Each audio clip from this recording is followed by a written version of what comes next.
Swadesh mega ക്വിസുമായി ബന്ധപ്പെട്ട് തയ്യാറാക്കിയ ഇന്ത്യയുടെ സ്വാതന്ത്ര്യത്തെക്കുറിച്ചുള്ള ചരിത്ര ചോദ്യോത്തരങ്ങളിലേക്ക് എല്ലാ കൂട്ടുകാർക്കും സ്വാഗതം. ബ്രിട്ടീഷ് ഭരണത്തിൽ നിന്ന് ഇന്ത്യ സ്വാതന്ത്ര്യം നേടിയത് എപ്പോഴാണ്? 1947 ഓഗസ്റ്റ് 15. കൊളോണിയൽ ഭരണത്തിൽ നിന്ന് ഇന്ത്യക്ക് സ്വാതന്ത്ര്യം ലഭിച്ചത് എന്നാണ്? 1947. സ്വതന്ത്ര ഇന്ത്യയുടെ ആദ്യ പ്രധാനമന്ത്രിയായി നിയോഗിക്കപ്പെട്ടത് ആരെയാണ്?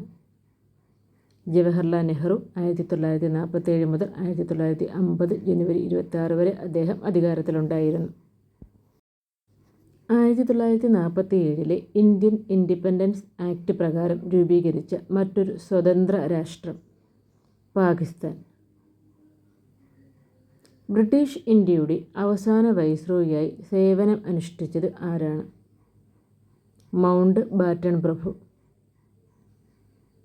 പ്രസിദ്ധമായ ട്രസ്റ്റ് വിത്ത് ഡെസ്റ്റിനി എന്ന പ്രസംഗം എപ്പോൾ എവിടെയാണ് നടത്തിയത്? 1947 ഓഗസ്റ്റ് 14 ഡൽഹിയിൽ.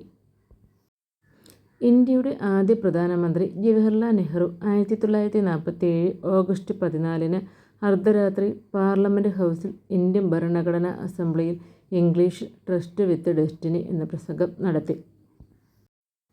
ഇന്ത്യയുടെ സ്വാതന്ത്ര്യ സമരത്തിന് അദ്ദേഹം നൽകിയ നിസ്വാർത്ഥ സംഭാവനയ്ക്കുള്ള ആദരമായി രാഷ്ട്രപിതാവ് എന്ന പദവി നൽകിയത് ആർക്കാണ്? മഹാത്മാഗാന്ധി.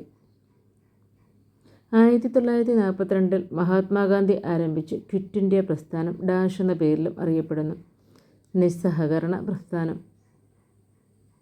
1947 വൻതോതിലുള്ള കുടിയേറ്റം നടന്നത് ഇന്ത്യയിലെ ഏത് മേഖലയിലാണ്? പഞ്ചാബ്.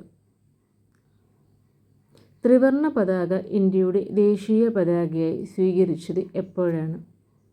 1947 ജൂലൈ 22. ബ്രിട്ടീഷ് ഉപ്പ് നികുതിയിൽ പ്രതിഷേധിച്ച് സമാധാനപരമായ ദണ്ഡി മാർച്ച് സംഘടിപ്പിച്ച മഹാനായ ഇന്ത്യൻ സ്വാതന്ത്ര്യ സമര സേനാനി മഹാത്മാഗാന്ധി. രണ്ടാം ലോക മഹായുദ്ധത്തിൽ അച്ചുതണ്ട് സഖ്യസേനയായ ഇന്ത്യൻ നാഷണൽ ആർമിയുടെ കമാൻഡർ ആരായിരുന്നു? സുഭാഷ് ചന്ദ്രബോസ്. ഇന്ത്യൻ നാഷണൽ കോൺഗ്രസിൽ പ്രധാന പങ്ക് വഹിച്ച സ്ത്രീ സ്വാതന്ത്ര്യസമര സേനാനിയും ഇന്ത്യൻ നാഷണൽ കോൺഗ്രസ് അംഗവും ആയിരുന്നത് ആരായിരുന്നു? അരുണ ആസഫ് അലി. അരുണ ആസഫ് അലി ഒരു ഇന്ത്യൻ വിദ്യാഭ്യാസ പ്രവർത്തകയും രാഷ്ട്രീയ പ്രവർത്തകയും പ്രസാധകയുമായിരുന്നു. 1942 ക്വിറ്റ് ഇന്ത്യ സമരകാലത്ത് ബോംബെയിലെ ഗോവാലിയ ടാങ്ക് മൈതാനിയിൽ ഇന്ത്യൻ ദേശീയ പതാക ഉയർത്തിയതിനാണ് അവർ പരക്കെ ഓർമ്മിക്കപ്പെടുന്നത്. ദാരുണമായ ജാലിയൻ വാലാബാഗ് കൂട്ടക്കൊല ഇന്ത്യയിൽ നടന്നത് എവിടെയാണ്? പഞ്ചാബിലെ അമൃതസർ. ജാലിയൻ വാലാബാഗ് കൂട്ടക്കൊല നടന്നത് 1919 ഏപ്രിൽ 13 പഞ്ചാബിലെ അമൃതസറിലാണ്. ഇന്ത്യൻ വിപ്ലവത്തിൻ്റെ റാണി എന്നറിയപ്പെടുന്നത് ആരെയാണ്? റാണി ലക്ഷ്മിഭായ്. ഝാൻസി റാണി എന്നും അറിയപ്പെടുന്നു. സ്ത്രീകളുടെ പ്രശ്നങ്ങൾ പരിഹരിക്കുന്നതിനും അവരുടെ അവകാശങ്ങൾക്കായി വാദിക്കുന്നതിനുമായി 1927 ഓൾ ഇന്ത്യ വിമൻസ് കോൺഫറൻസ് സ്ഥാപിച്ചത് മാർഗരറ്റ് കസിൻസ്. ഇന്ത്യയുടെ ആദ്യത്തെ ഗവർണർ ജനറൽ ആരായിരുന്നു? വില്യം ബെന്റി പ്രഭു.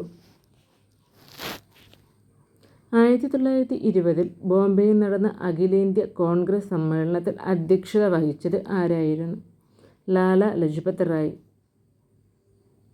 ബാബു വിവാ എന്ന പുസ്തകം എഴുതിയത് ആരാണ്? ഈശ്വര ചന്ദ്ര വിദ്യാസാഗർ. ആരാണ് ഭഗവത്ഗീത ഇംഗ്ലീഷിലേക്ക് ആദ്യമായി വിവർത്തനം ചെയ്തത്? Charles Wilkins. റൗലറ്റ് നിയമം പാസാക്കുമ്പോൾ ഇന്ത്യയുടെ വൈസ്രോയി ആരായിരുന്നു? ചെംസ്ഫോർഡ് പ്രഭു. ഇന്ത്യൻ അസോസിയേഷൻ്റെ സ്ഥാപകൻ ആരായിരുന്നു? സുരേന്ദ്രനാഥ ബാനർജി. ജയിൽവാസം അനുഭവിച്ച ആദ്യ ഇന്ത്യൻ നേതാവ് ആരായിരുന്നു? ശ്രീ വിജയരാഘവാചാരി. മഹാത്മാഗാന്ധി ആദ്യം ഏത് സ്ഥലത്താണ് സത്യാഗ്രഹം ആരംഭിച്ചത്? ചമ്പാരൻ, ബീഹാർ. താജ്മഹലിൻ്റെ മുഖ്യ വാസ്തുശില്പിയായി പരിഗണിക്കുന്നത് ആരെയാണ്? അഹമ്മദ് ലൗഹരി. ക്വിറ്റ് ഇന്ത്യ സമരകാലത്ത് ദേശീയ സമരത്തിൽ സജീവമായി പങ്കെടുത്ത സ്ഥലം ഏതാണ്? കിഴക്കൻ ഉത്തർപ്രദേശും ബീഹാറും. കൂട്ടുകാർക്കുള്ള ചോദ്യമാണ് അടുത്തത്. 1940 വിനോബ ഭാവെ വ്യക്തി സത്യാഗ്രഹം ആരംഭിച്ചത് എവിടെ നിന്നാണ്?